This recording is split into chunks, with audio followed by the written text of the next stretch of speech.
Hey, I know I've been making a lot of tutorials lately, and you guys probably want to see some action-packed adventure. That's what I want too. But I've got to install some of this stuff first for a little peace of mind when I'm out there. And since I'm installing it, I may as well film it. The first thing you need to do is get the clutch lever off. Once you have the clutch lever off, you can take the clutch cable out of the little slot in the lever, and then we can go from there.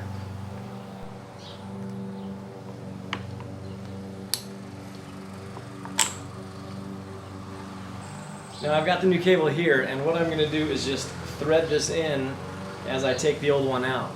That way I don't have to remember how the cable is routed through the bike. I can just follow it as it goes right through.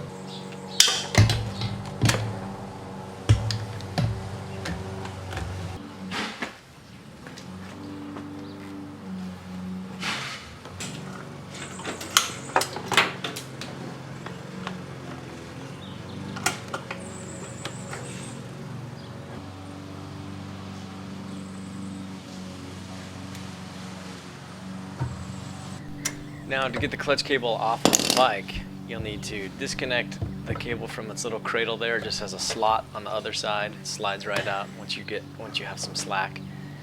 And you undo the nut and slide it off the end of the thread, and then this piece right here has a slot on the other side of it too, and you can just slide it underneath that and pop the old clutch cable out.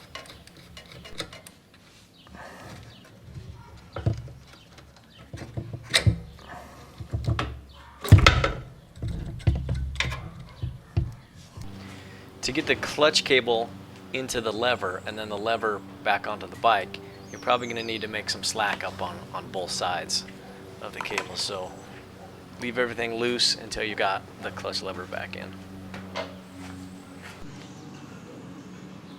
Now that you've run the cable from point A to point B and it's connected on both sides, it's all about adjusting the cable to preference, where you want the sweet spot to be. You might want to take off the filler cap to the oil to get to those nuts a little bit easier. And since it's a KLR650, you probably should put some oil in there while you've got the cap off.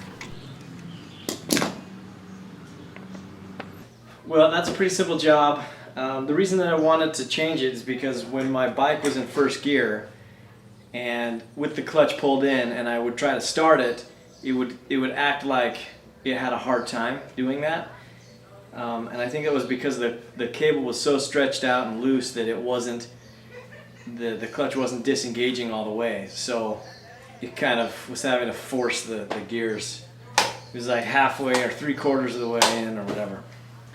And also when I was letting the clutch out, the bike wouldn't engage, the motor wouldn't engage until right at the end. So maybe I could have adjusted that a little bit on the bottom end, but on the top end it was maxed out, and so I figure let's put a new one in.